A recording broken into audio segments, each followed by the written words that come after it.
أرأيت الذي يكذب بالدين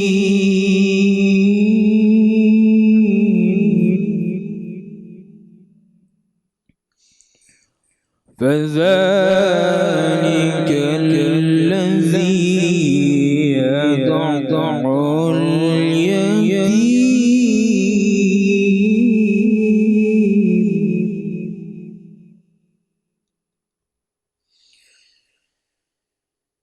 أرأيت الذي يكذب بالدين فذلك الذي يدع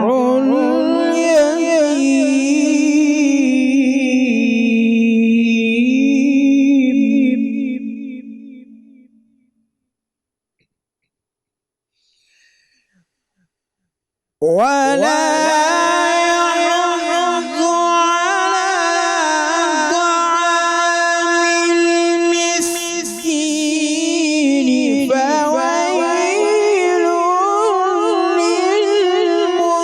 للمصلين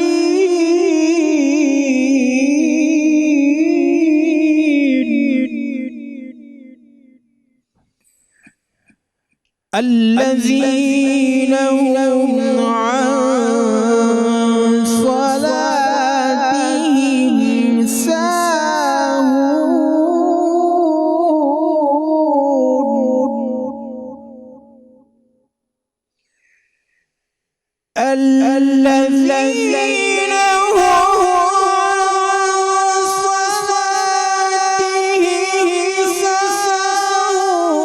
الذين هم الذين هم يراءون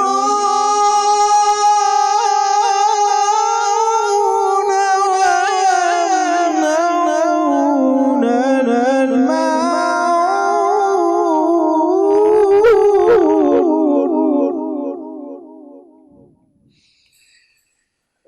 الذين هم عن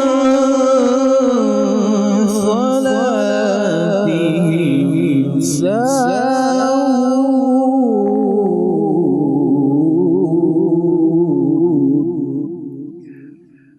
الذين هم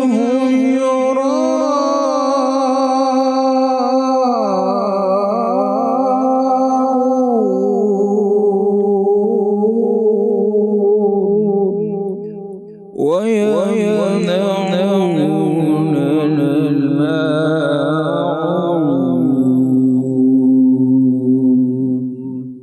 صدق الله العظيم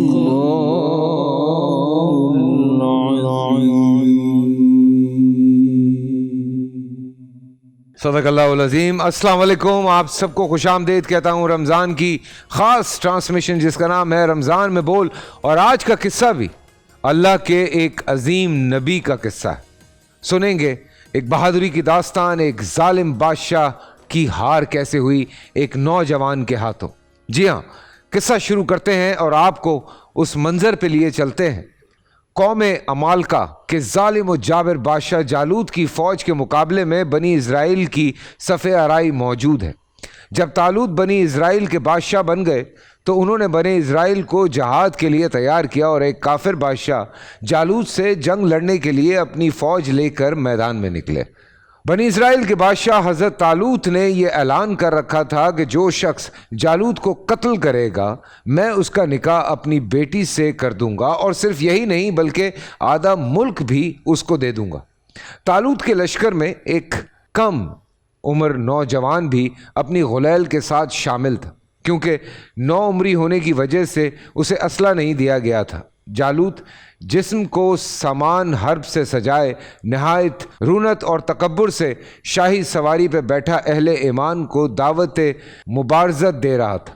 ابھی بنی اسرائیل کا یہ چھوٹا سا لشکر کوئی فیصلہ بھی نہ کر پایا تھا کہ اچانک ان کی صفوں میں موجود یہ کم عمر نوجوان عقاب جیسی برق رفتاری سے باہر نکلا اور جالوت کے سامنے جا کر کھڑا ہو گیا۔ اسے للکارا۔ گوشت کے پہاڑ، لہیم شہیم اور طویل القامت جالوت نے حیرت کے ساتھ نوجوان کو دیکھا تو حقارت سے بولا، جا میری آنکھوں کے سامنے سے دور ہو جا، میں تجھے قتل کرنا پسند نہیں کرتا۔ بے خوف نوجوان نے بادشاہ کی آنکھوں میں آنکھیں ڈال کر گرجدار آواز میں جواب دیا، لیکن تجھے قتل کرنا مجھے پسند ہے۔ پھر فلک پہ چمکتے سورج کی تیز روشنی میں ارض و سما نے ایک حیرت انگیز منظر دیکھا۔ نوجوان کی غلیل سے گولی کی طرح نکلے پتھر سے جالول کا متکبر سر پاش پاش ہو چکا تھا اور اس کا طاقتور جسم زمین پر اوندھے منہ پڑا تھا۔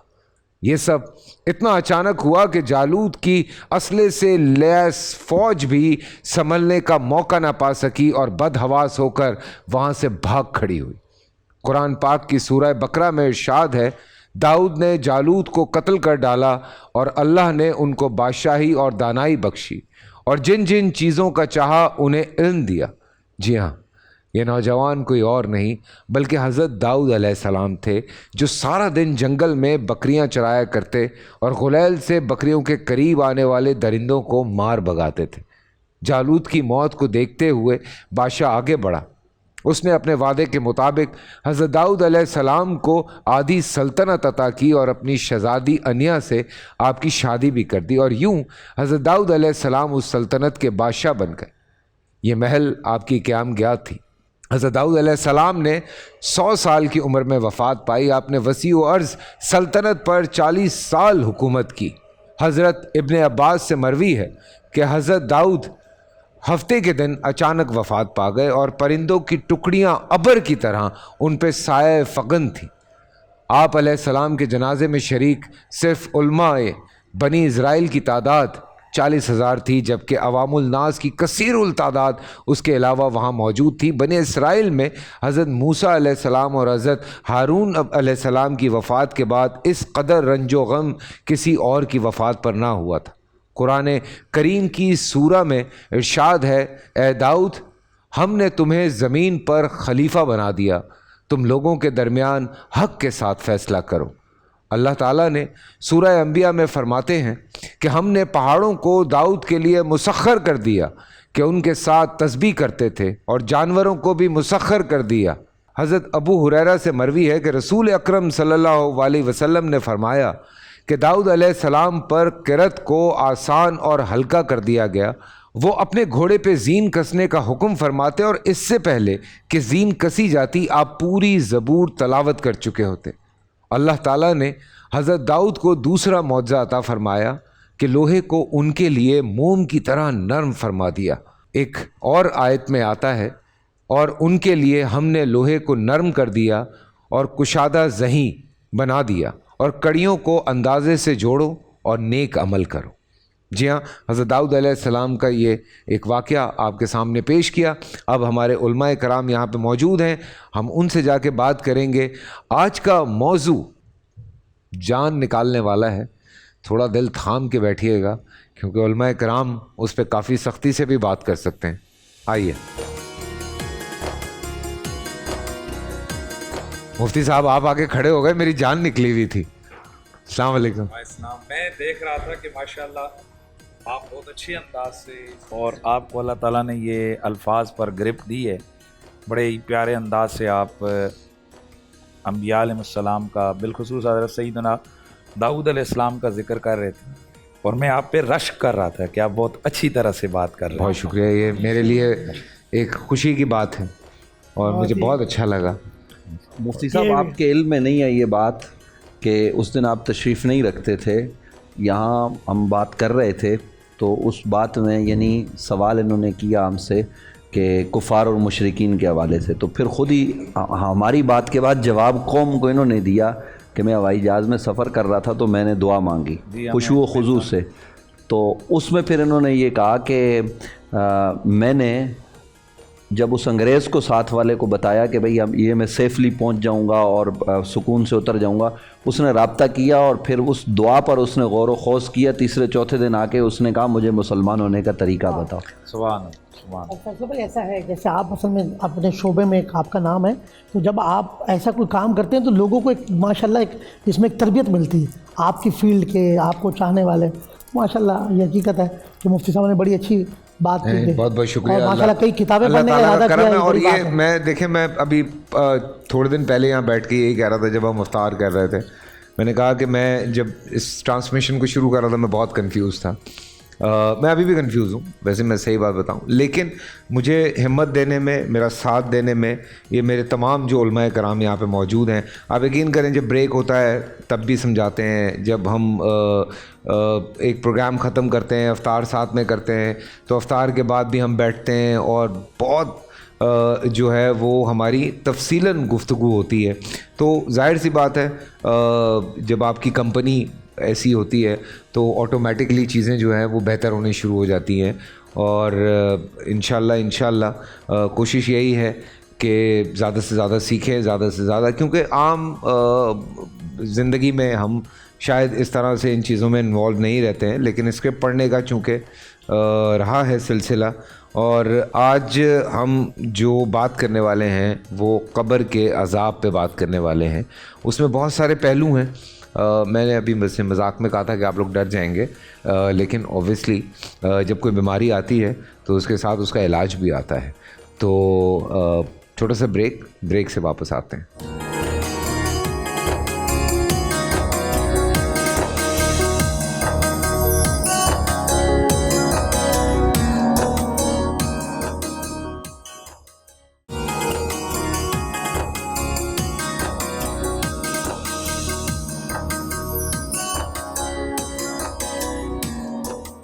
جی ہاں، ویلکم بیک آفٹر بریک۔ رمضان میں بول آپ دیکھ رہے ہیں ہماری خصوصی نشریات، اور اس وقت علماء کرام کے ساتھ میں موجود ہوں۔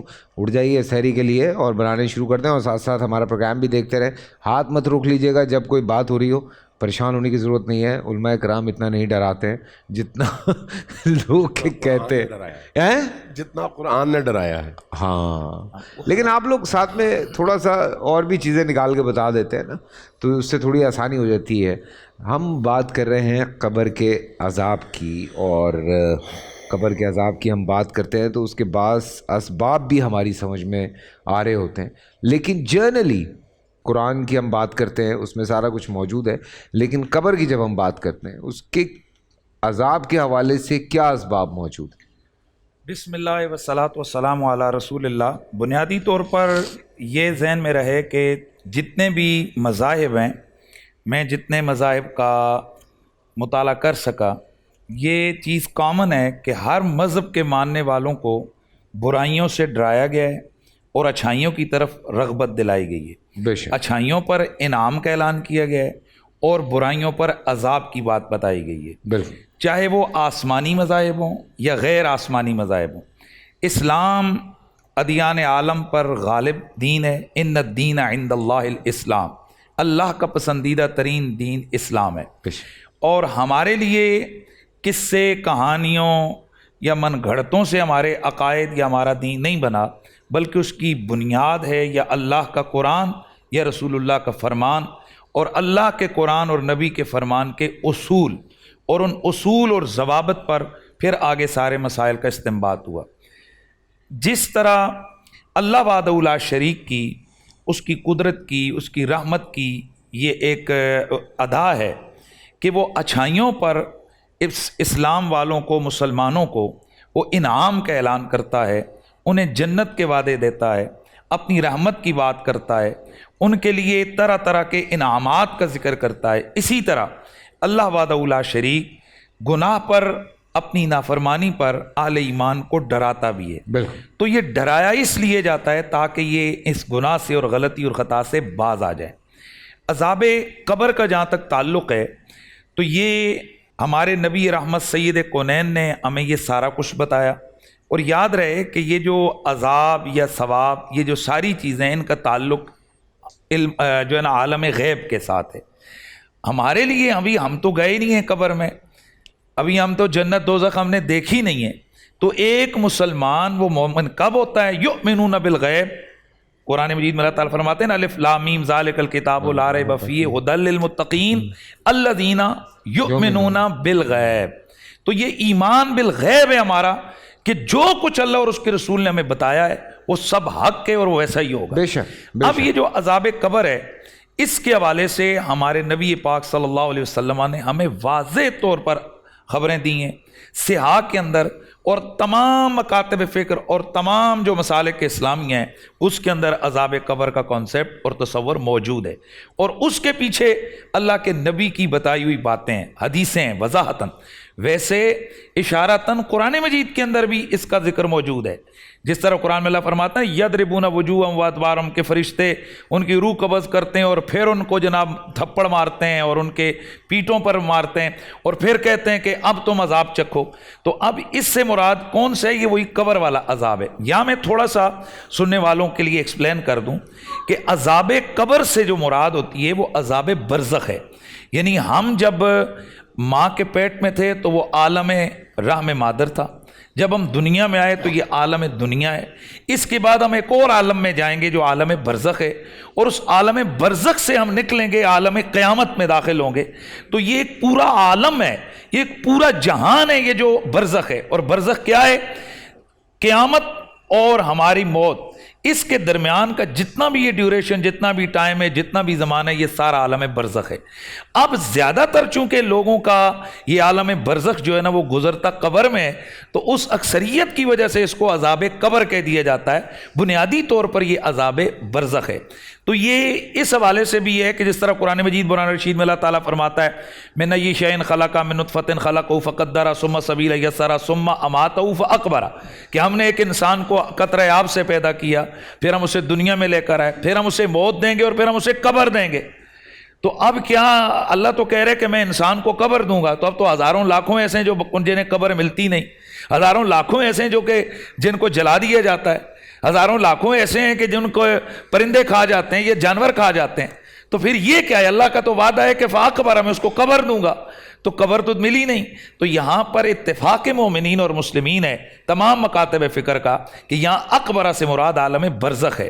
یعنی اللہ ایک عالم کو بیان کر رہا ہے کہ پھر ہم اس کو عالم برزخ میں لے کر جائیں گے. برزخ حد کو کہتے ہیں. تو یہ حد قیامت اور دنیا کے درمیان اس عالم, تو یہ عالم برزخ یعنی عذاب قبر جو ہے یہ عذاب برزخ ہے.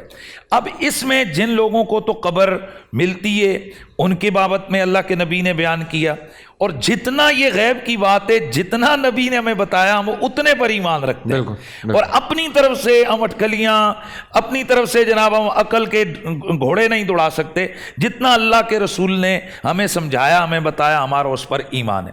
تو ہر مسلمان کا یہ یقین ہونا چاہیے کہ مرنے کے بعد قبر کے اندر اگر اللہ پاک چاہیں گے تو اس کے گناہوں پر سرزنش کی وجہ سے اس کو عذاب دیں گے. اور اس کو پورے کا پورا اللہ کے نبی نے حدیث کے اندر بیان کی ہے کہ حضور نے فرمایا جس وقت تم میت کو قبر میں ڈالتے ہو تو اس کے اوپر جب قبر بند کر دی جاتی ہے تو اس کے پاس دو فرشتے آتے ہیں, ایک منکر اور دوسرا نکیر. اس کو اٹھا کر بٹھاتے ہیں اور اٹھا کر پھر اس سے سوال کرتے ہیں مر ربو کا ما دینوں کا ما کنت تقول فی ھذا الرجل, تیرا دین کیا ہے, تیرا رب کیا ہے, تیرا دین کیا ہے. پھر حضور کی صورت طیبہ سامنے اس کو دکھائی جاتی ہے اور کہا جاتا ہے اس ہستی کے بارے میں تو کیا کہا کرتا تھا, اب نہیں کیا کہا کرتا تھا. تو جو ایمان والا ہوتا ہے وہ کہہ دیتا ہے ھذا محمد رسول اللہ.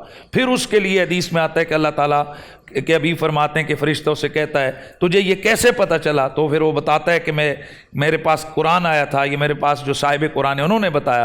پھر اسے کہا جاتا ہے نم کا نومت العروس, اس طرح سو جا جیسے دلہن سوتی ہے, اس طرح آرام سے سو جا. اور دوسری جگہ پھر فرمایا کہ فرشتہ وہ جو آتا ہیں ان کی اللہ کے نبی نے ہیبت بتائی کہ وہ ڈراؤنی شکلوں پر, کہ کالی رنگت والے, سیاہ رنگت والے, نیلی آنکھوں والے, لمبے لمبے دانتوں والے, زمین کو چیرتے ہوئے وہ آئیں گے اور اس کو اٹھا کر بٹھا کر جھڑک کر پوچھیں گے مر ربو کا. تو اب وہاں پر اگر جو آدمی جس کا عقیدہ ٹھیک نہیں ہوگا، جو رسول خدا سید عالم کے ذات سے دوری والا ہوگا، گناہوں میں گرا ہوا ہوگا، اللہ پاک چاہیں تو یہ اس کا اختیار ہے کہ اللہ پاک کسی گناہگار کو بخش دیں، اور اللہ پاک چاہیں تو کسی کو عذاب دے دیں. اچھا، یہ اس کے اس میں قبضے میرا ایک جو بیچ میں سوال نکلتا ہے نا، بیکاز یہ ایک اچھی بات ہے، کچھ تو باڈیز ہی فاؤنڈ نہیں ہوتی نا، ہاں کچھ تو باڈیز فاؤنڈ ہی نہیں ہوتی، مطلب خدا نہ خواستہ کریش ہو گیا، اس کو سمندر میں کہیں ڈوب گیا، یا کچھ اور اس کے ساتھ ایسا مسئلہ ہوا، جانور کھا گئے اس کو، تو اس کی تو باڈی نہیں ہے. جی، اس کا بڑا واضح سا جواب ہے کہ یہ عذاب ہم نہیں دے رہے ہیں، کہ جنہیں عذاب دینے کے لیے کوئی چیز موجود ہونی چاہیے، اس کے لیے ہمارے پاس کوئی سسٹم ہو. یہ عذاب اللہ پاک دے رہا ہے، اور اللہ تعالیٰ کے قبضے اور اختیار میں یہ چیز ہے. سوال آیا ہوا تو میں نے کہا یہ میں پوچھوں تو یہ قبضے اور اختیار میں یہ چیز ہے کہ اللہ پاک چاہے تو وہ جو چند اس کے جسم کے ذرے ہیں، اللہ تعالیٰ وہ سارے کا سارا عذاب وہاں اس کو جو ہے نا وہ کر دے.